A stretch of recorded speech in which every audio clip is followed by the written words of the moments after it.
우리 찾으신 줄 알고 말씀 봉독해서 올려드립니다. 9절 마지막 말씀은 같이 읽도록 하겠습니다. 8절 읽습니다. 그러나 나는 하나님의 집에 있는 푸른 감람나무 같음이요 하나님의 인자하심을 영원히 의지하리로다. 주께서 이를 행하셨으므로 내가 영원히 주께 감사하고 그의 이름이 선하심으로 주의 성도 앞에서 내가 주의 이름을 사모하리이다. 아멘. 할렐루야. 우리 함께 인사 나누겠습니다. 예수님의 이름으로 축복합니다. 예수님의 이름으로 사랑합니다. 할렐루야. 아멘. 네, 오늘 우리 본문에 있는 제목의 말씀, 우리 8절에 있는 것처럼 푸른 감람나무 같이라는 제목을 가지고 함께 은혜를 나누고자 합니다. 작년에도 한번 감람나무에 대한 설교를 지역별로 또 이렇게 나누다가 감람나무에 대한 이야기도 나누었는데요. 우리 한번 따라서 합시다. 감람나무는 성령을 상징합니다. 할렐루야. 감람나무는 우리나라에 없지요. 그런데 우리가 잘 아는 기름이 있는데 그 기름이 뭐냐면 올리브유라고 하는 기름이지요. 그래서 이 시대적인 배경 안에서 예수님이 또 성령님이 또 많은 이스라엘의 모든 사람들이 이 올리브유에 대한 이 기름을 상당히 아끼고 중요하게 생각했었던 그런 기름이기도 합니다. 이 성령을 상징한다라고 하는 뜻은 우리 오늘 저와 여러분들 이 시대에 우리는 이 감람나무에서 나오는 올리브유에서 나오는 이 기름을 생각하면서 저와 여러분들도 성령으로 충만한 오늘 우리의 인생 또 기름이 있는 가득한 것처럼 우리가 기름기 윤기가 윤택함이 있는 것처럼 저와 여러분들도 그런 성령의 충만함으로 살아가는 우리 성도들이 되시기를 예수님의 이름으로 축원드립니다. 다윗은요 하나님 앞에 자기 자신이 복이 있다라고 하는 것을 생각하면서 늘 이 푸른 감람나무 같이라고 하는 이 단어를 쓰면서 감사하고 찬양하는 오늘 시편의 내용을 볼 수가 있습니다. 그런데 오늘 시대적인 상황에서는 도저히 또 이 다윗도 하나님 앞에 이렇게 자기 자신을 감람나무에 비유를 하면서 축복되었다, 복된 사람이다라고 하는 이 내용 안에는 그렇지 못하는 이 상황이지만 그래도 감사하고 자기 자신을 복이 있다라고 하는 내용을 보여주고 있는 오늘 시편의 본문이기도 합니다. 시대적인 배경을 잠시 보면 다윗은요 사울 왕에게 쫓기는 그런 시기가 임박했었을 때 노베 땅 대제사장 아히멜렉이라고 하는 그 사람에게 도움을 받습니다. 다윗은 사울 왕의 충실한 종이잖아요. 사울을 위로하고 찬양해주고 그를 위해서 기도해주고 그래서 다윗도 이 사울 왕에게 대한 충성심은 다른 신하들보다 못지않게끔 상당히 충직한, 왜냐하면 다른 신하들도 다윗이 그 사울에게 충직한 신하다라는 것을 많이 보았기 때문입니다. 그 중에 그렇게 눈여겨서 잘 본 아히멜렉도 다윗을 도울 수밖에 없지요.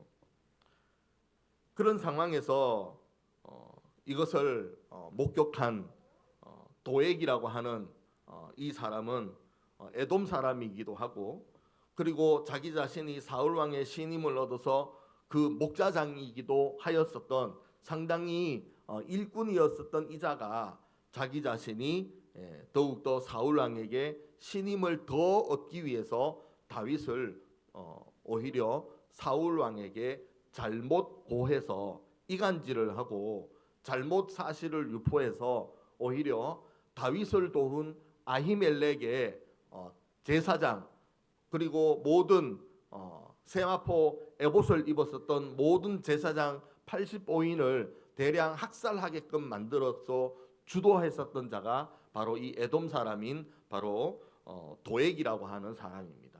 그래서 다윗이 이제부터 쫓겨나가는 신세가 됐고 도망하는 신세가 됩니다. 이때에 다윗은 이런 노래를 하는 겁니다. 자기 자신은 무엇과 같다? 감람나무와 같은 복된 사람이다라는 것을 고백하는 것이 오늘 8절부터 나타나는 말씀입니다. 우리도 한번 따라서 합시다. 그리 아니하실지라도 복된 사람이 됩시다. 찬양하는 사람이 됩시다. 감사하는 사람이 됩시다. 할렐루야. 우리도 그러한 형편이 아닐지라도 믿음의 사람이고 그런 환경이 아닐지라도 우리는 복된 사람이다라는 것을 이미 하나님께서는 우리들에게 복된 사람이다라는 것을 내 하나님의 자녀다라는 것을 이미 그러한 존재로 부여받았기 때문에 저와 여러분들은 예수님을 잘 믿고 하나님을 경외할 수 있는 우리 성도들이 되시기를 예수님의 이름으로 축원드립니다. 우리 한번 따라서 합시다. 인생은 젊고 능력 있게 삽시다. 할렐루야.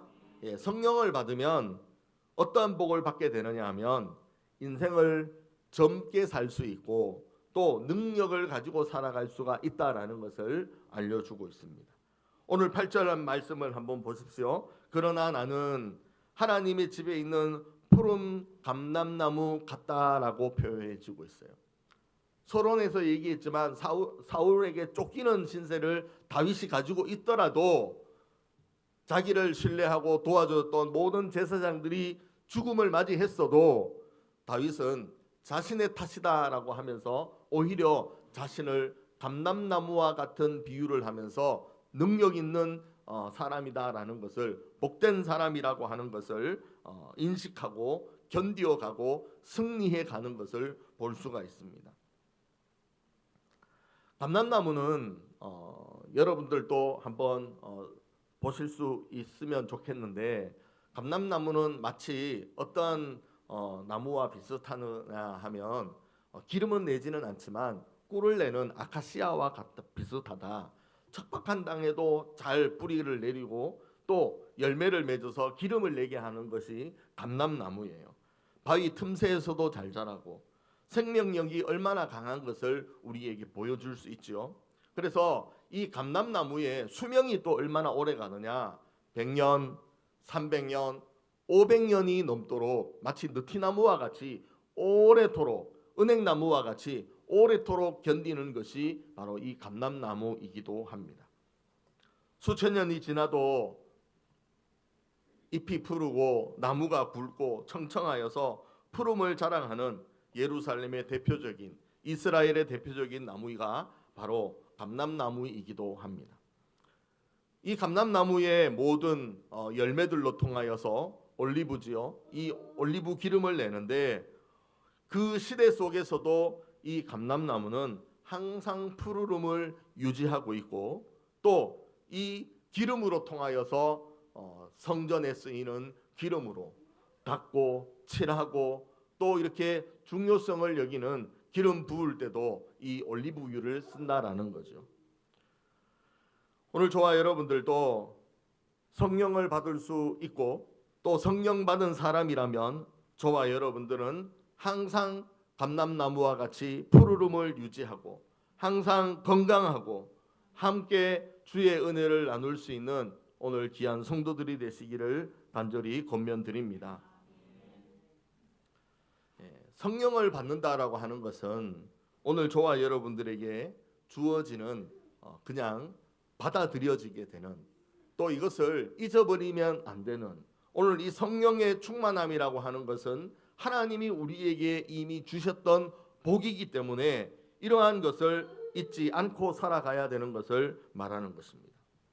여러분들 올해 110년, 150년 사는 것이 중요한 게 아니라 젊게 사는 것, 건강하게 사는 것이 가장 중요하죠. 이것이 복이다라고 하는 것을 우리가 생각할 수가 있어요. 우리는 인생이 70이고 80이 되면 이제 늙었구나. 이제 내가 이 땅에서 살아가는 그 기한이 다 돼 가는구나. 이렇게 끝맺음을 하려고 의식을 하지 말고 말하지 말고 오히려 더 도전적이고 오히려 더 창의적이고 할렐루야. 요수아와 갈렙 중에서 갈렙도 내가 지금은 85세지만 그래도 예전처럼 장수처럼 든든하게 싸워서 이겨나갈 수가 있다. 이 산지를 내게 달라라고 했었던 이 갈렙처럼 할렐루야. 여러분들도 지금도 우리는 젊다. 함께 일할 수 있다. 함께 주의 은혜를 나눌 수 있다. 할렐루야. 그런 마음을 가지는 믿음의 성도들이 모두 되시기를 바랍니다. 할렐루야. 우리 한번 따라서 합시다. 젊게 삽시다. 할 수 있다고 말합시다. 믿음으로 살아갑시다. 할렐루야. 아멘. 옆 사람에게 함께 얘기합시다. 제발 좀 젊게 사세요. 옆 사람에게 얘기하시지 저한테 얘기하지 말고 옆 사람에게 제발 젊게 삽시다. 옷도 젊게 입읍시다. 말도 젊게 합시다. 할렐루야. 아멘. 85세가 되었었던 갈렙도 내가 전쟁을 해서도 충분히 저 적군 블레셋을 쳐서 이길 수가 있다. 그런 마음으로 전장에 나가서 승리했던 것처럼 저와 여러분들도 성령 충만하면 어떤 원수 마귀도 나에게 대항하지 못하고 접근해 오지 못한다라는 것을 혹이라도 나를 미혹해도 나는 충분히 이길 수가 있다라는 것을 믿음으로 선포하는 귀한 성도들 되시기를 예수님의 이름으로 축원드립니다. 우리 한번 따라서 합시다. 성령 받으면 아름다운 열매를 맺습니다. 네, 우리 푸른 감람나무 같은 오늘 저와 여러분들은 두 번째는 아름다운 열매를 맺을 수가 있는 거예요. 사사기 9장 9절 말씀에 보면 감람나무가 그들에게 이르되 내게 있는 나의 기름은 하나님과 사람을 영화롭게 하나니 내가 어찌 그것을 버리고 가서 나무들 위에 우쭐대리요 한지라 라고 말씀합니다. 이처럼 감람나무는 아름다운 열매를 맺는 나무입니다. 감람나무는 심은 지 7년이 지난 후부터 열매를 이제 맺기 시작하는데요. 50년이 수명이 되어도 열매를 맺습니다. 100년 된 수명을 가지고 있어도 열매를 맺습니다. 200년, 300년, 400년, 500년이 지나도 열매를 맺는 것이 감람나무다라고 말씀을 드렸지요. 오늘 저와 여러분들도 100살이 되어도 열매를 맺을 수가 있어야 됩니다. 할렐루야. 500살이 되셔도 열매를 맺을 수가 있는 성도가 되어야 되는 것입니다. 할렐루야. 목사님 500살까지 살면 도대체 어떻게 다니라고 그런 횟수가 중요한 게 아니라 그만큼 내 마음의 정신적인 연령이 300살이 되고 500살이 되어도 열매를 맺는 믿음의 사람이 복된 사람이 되어야 된다라는 것을 믿으시기를 바랍니다. 할렐루야. 아멘. 사회학자이자 농촌 청소년 미래 재단의 이사장이었었던 건국대학교 부총장으로 지냈었던 류태영 박사가 있습니다. 이분은 덴마크의 국왕 9세로 통하여서 초청을 받아서 갔다가 거기에서 새마을에 대한 연구, 농촌의 미래를 위한 것을 연구하고 돌아와서 대통령과 함께 새마을 운동을 시작했었던 그런 류태영 박사가 있습니다. 이분도 기독교인이에요. 얼마나 신실했던지 거기에서도 좋은 것을 배우고 와서도 좋은 것을 도입해서 시작했었던 그러한 선구자였었던 류태영 박사입니다. 그는 어른이 되어서 무슨 말씀을 남겼냐면 언제까지나 나는 꿈꾸는 청년이고 싶다라고 말했어요.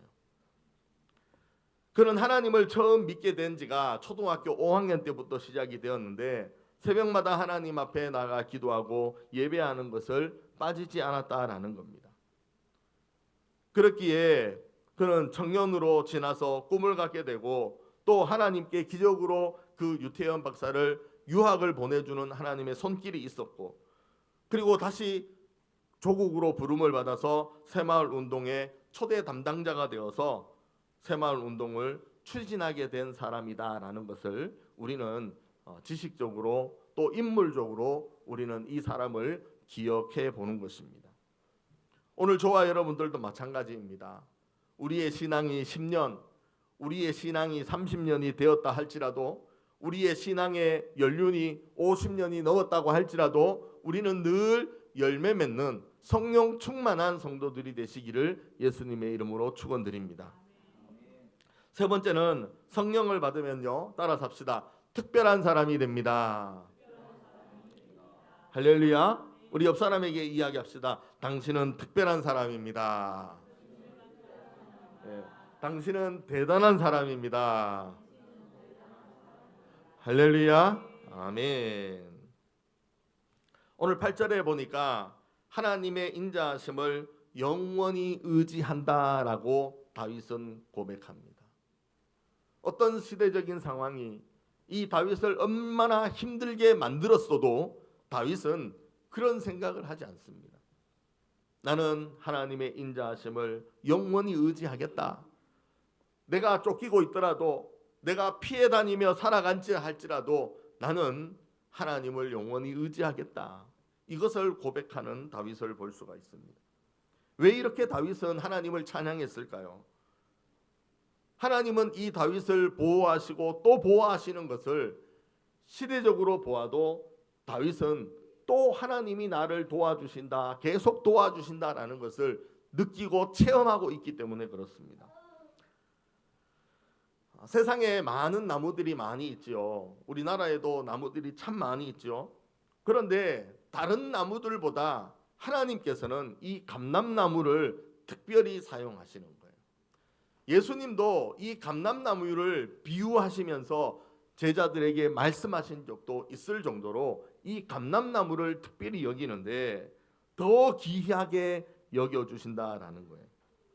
신명기 20장으로 가보면 감람나무는 전쟁이 일어났을 때에 무기를 만들거나 아니면 방비하기 위해서 절대로 이 나무를 함부로 베지 못하도록 했습니다.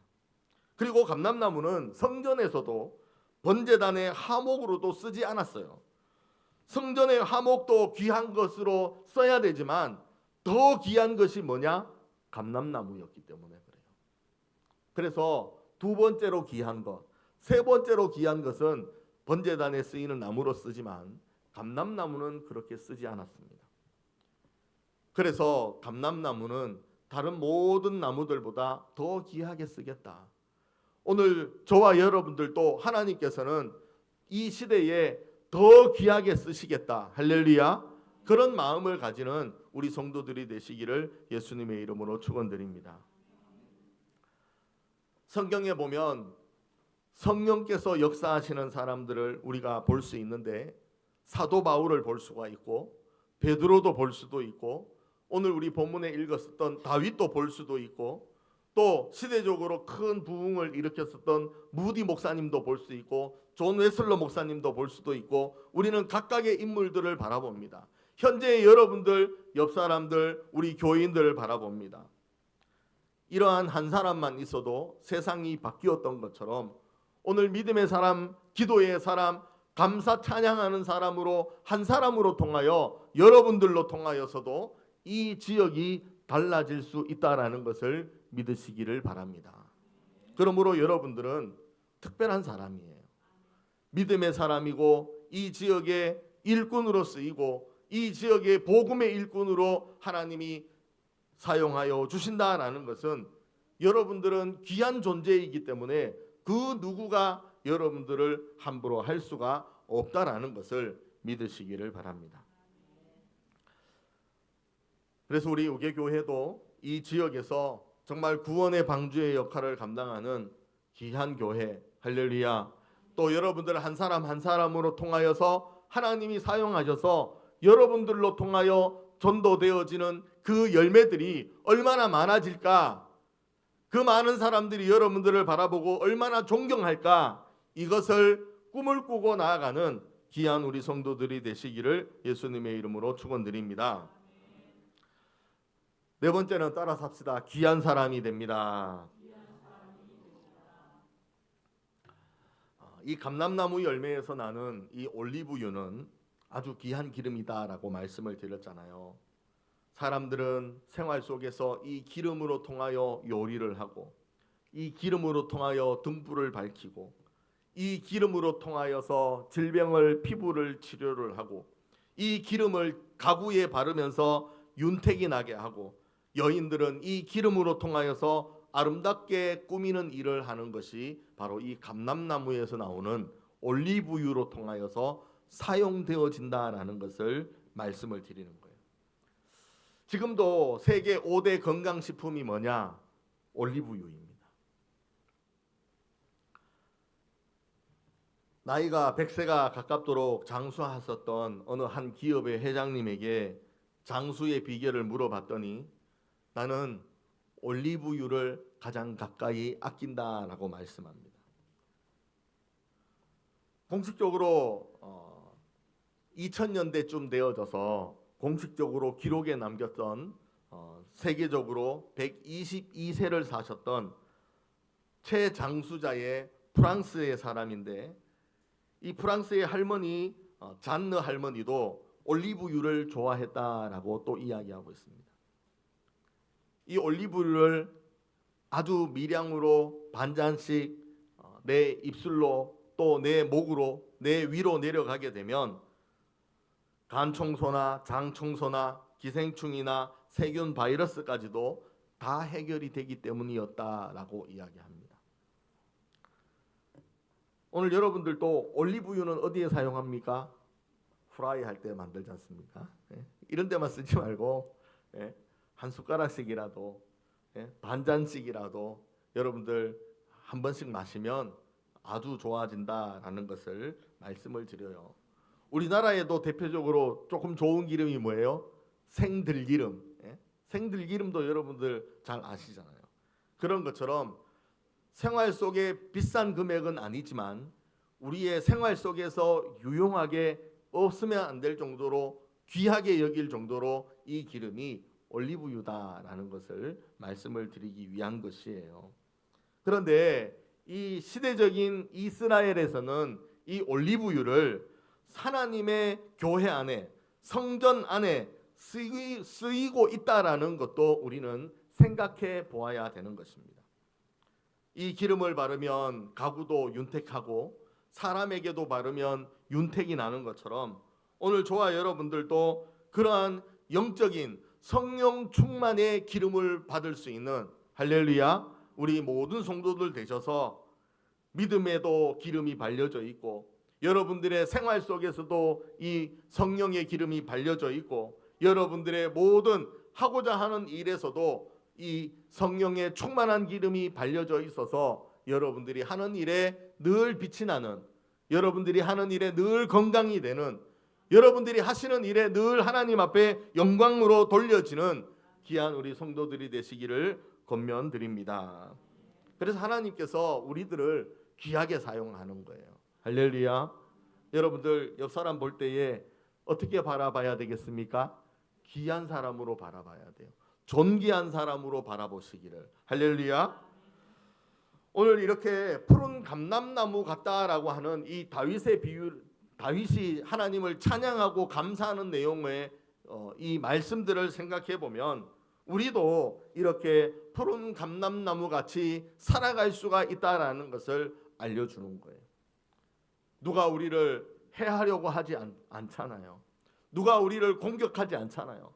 그런데도 우리는 다윗과 같이 하나님을 찬양하지 못하고 감사 찬양하지 못하는 우리가 되면 의식을 우리가 조금 바꾸자. 조금만 해도 감사하자. 조금만 해도 하나님을 생각하자.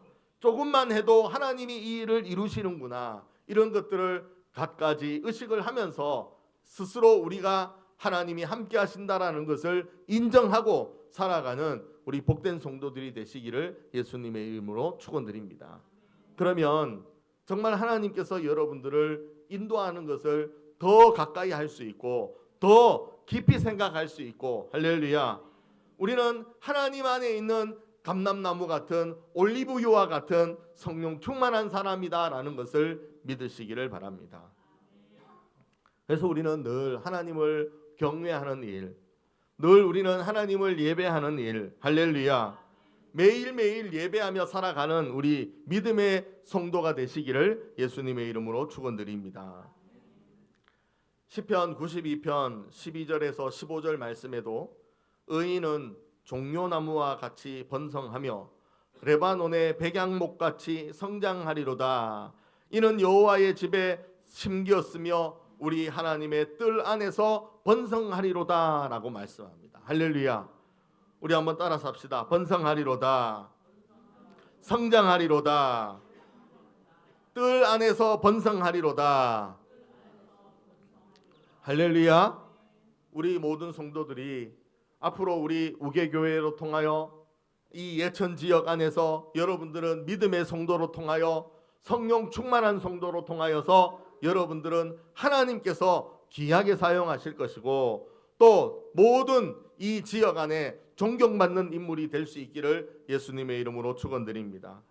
그래서 우리는 성령 충만함을 가지고 있어야 되고 늘 성령을 의식해야 되고 나는 믿음의 사람이고 잘 될 것이고 더 잘 될 것이고 할렐루야, 다른 사람들보다 더 하나님께서 형통한 은혜를 주실 것이다 라는 것을 확신하고 믿음으로 나아가는 우리 성도들이 되시기를 바랍니다. 사랑하는 성도 여러분, 말씀을 정리해 봅니다. 초대교회의 성도들처럼 우리는 하나님을 향하여 마음을 다하고 뜻을 다하고 정성을 다하여서 하나님 앞에 예배하는 성도들이 되시기를 예수님의 이름으로 축원드립니다. 그리고 성령 충만하여서 오늘 본문에 있는 말씀처럼 푸른 감람나무처럼 잎이 청청하고 열매를 많이 맺고 기름을 많이 낼 수 있는 귀하게 쓰임받는 제목이 될 수 있는 우리 성도들이 되시기를 예수님의 이름으로 축원드립니다. 기도하겠습니다. 하나님 아버지 감사합니다. 예수를 믿고 하나님을 경외하는 자에게 부어주시는 하나님의 특별한 은혜를 받는 우리 모든 성도들이 되게 하여 주시옵소서. 성령 충만하고 성령의 능력을 가지고 살아가는 복된 성도들 되게 하여 주시옵소서. 날마다 하나님을 찬양하고 날마다 하나님을 예배하고 생활 속에서 하나님을 감사하는 우리 믿음의 성도들 되게 하여 주시옵소서. 그래서 우리 우계교회가 늘 푸른 감람나무와 같은 잎이 청청하고 열매를 많이 맺는 우리 우계교회가 되게 하여 주시고 우리 모든 성도들이 되게 하여 주시옵소서. 감사를 드리며 예수님의 이름으로 기도드립니다. 아멘.